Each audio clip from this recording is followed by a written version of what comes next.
Akcija prikupljanja sredstava u Hrvatskoj na treću korizmenu nedjelju pod nazivom Solidarnost s crkvom i ljudima u Bosni i Hercegovini organizira se na temelju zajedničke preporuke Hrvatske biskupske konferencije i Biskupske konferencije Bosne i Hercegovine. Akciju zajednički provode Hrvatski Caritas i Caritas Biskupske konferencije Bosne i Hercegovine.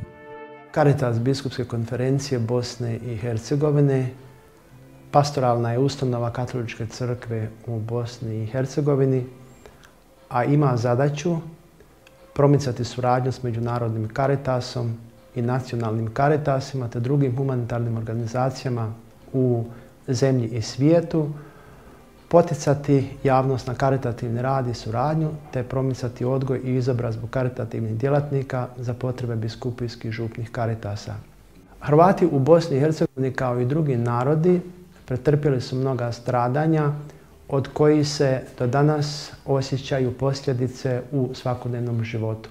Nakon Dejtonskog mirovnog sporazuma 1995. godine proces rata je službeno završen, ali su ostale posljedice koje i danas prisiljavaju mnoge obitelji na iseljavanje jer se siromaštvo ne smanjuje, nego naprotiv povećava. Situacija siromaštva, bijede i nezaposlenosti praktično onemogućava razvoj Caritasovih projekata i prikupljanje pomoći u Bosni i Hercegovini, pa je stoga Caritas i dalje upućena pomoć iz inozemstva.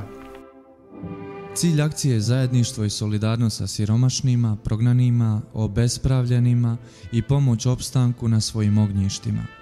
Provodi se kroz financiranje malih projekata za župne zajednice, udruge i privatne osobe u svrhu socijalnih, edukativnih i gospodarskih projekata, te financiranje projekata koje provode nadbiskupijski Caritasi i jačanje struktura Caritasa u Bosni i Hercegovini. Prikupljena sredstva u 2008. godini namijenjena su za 37 projekata za edukaciju, stručno usavršavanje, poticanje razvoja malog poduzetništva i stvaranje uvjeta za egzistenciju, poticanje malih obiteljskih obrta, socijalne i psihosocijalne projekte, programe za djecu, ratom traumatizirane osobe, siromašne i stare. Ovim kratkim dokumentarnim filmom prikazat ćemo neke od projekata financiranih ovom akcijom. Starije i bolesne osobe, ovisne o pomoći drugih, imaju želju ostati u svom uobičajenom okruženju, u blizini rodbine i prijatelja, što im olakšava starost i osjećaj nemoći. Imajući u vidu te potrebe, a u okviru svojih mogućnosti, Caritas nastoji kroz program kućne njege starih i bolesnih osoba omogućiti najnužnije uvjete za dostojanstveno življenje starih i bolesnih osoba u krugu svojih obitelji i svoga doma. U susretu s korisnicima, koji su polupokretni i nepokretni, koji su na rubu socijalne isključenosti, djelatnici kućne njege su produžene ruke ili glas tih osoba. Kroz zauzetost Caritasove socijalne službe, veliki broj korisnika je bio zbrinut u svojim domovima i mnogi su tijekom posljednjih godina ostvarili neka prava koja su imali, a nisu ih mogli sami ostvariti.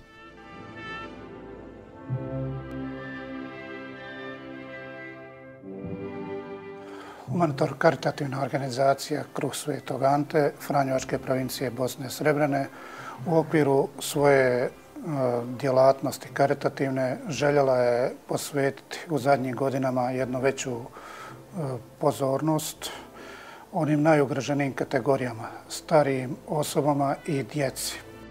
Centar za fizikalnu terapiju i rehabilitaciju Kruh Svetog Ante u Sarajevu pruža usluge djeci sa posebnim potrebama od 0 do 18 godina, kao i ostalom dijelu stanovništva na području Sarajevske županije i istočnog Sarajeva. Sve usluge za djecu su besplatne. Ne zahtijevamo nikakve posebne uvjete, ne moraju ispunjavati roditelji, bitno je da sarađuju, da djeca redovno dolaze u centar.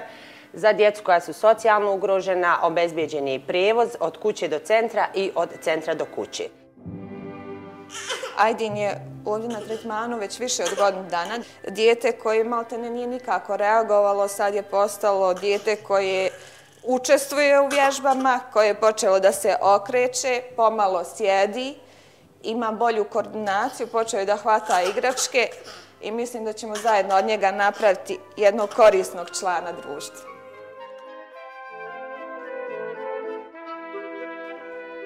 Centar Sveti Rafael u Vitezu je kuća u kojoj se pružaju usluge dnevne okupacione terapije djeci s posebnim potrebama iz Srednjobosanske županije, kao i organiziraju skupine samopomoći roditeljima i članovima obitelji.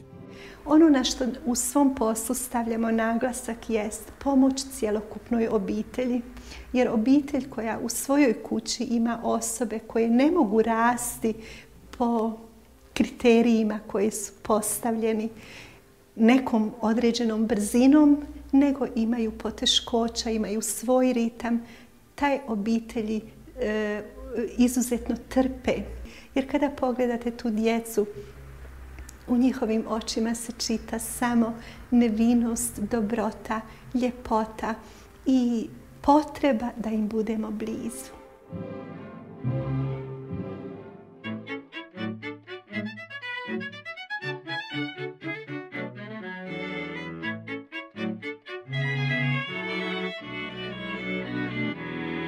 Nadbiskupijski centar za pastoral mladih Ivan Pavao II djeluje na području Vrbosanske nadbiskupije i ima zadaću promovirati, koordinirati i planirati rad s mladim u cijeloj nadbiskupiji. Vrbosanska nadbiskupija otvaranjem ovog nadbiskupijskog centra za pastoral mladih želi reći da vjeruju mlade, želi različitim programima koji se ovdje nude za mlade pomoći mladima da razviju svoje talente, svoje sposobnosti i da na neki način, zapravo na pozitivan način, provode svoje slobodno vrijeme. Različiti projekti koji postoje u Centru za pastoral mladih upravo usmjeravaju mlade na spremnost za solidarnost, stjecanje novih spoznaja i volonterski rad. Projekti centra su raznoliki. Tečaj kompjutora, tečaj njemačkog jezika, otvoreni atelje, tečaj glume, tečaj gitare, molitveni skupovi, organiziranje hodočašća, malonogometna liga i sl. Pokušava se u mladima razviti talente koje oni imaju te ih osposobiti za sutrašnji profesionalni život i profesionalno djelovanje. Poseban se akcent stavlja na animiranje studenata koji studiraju u Sarajevu, bilo da ovdje žive ili su došli na studij.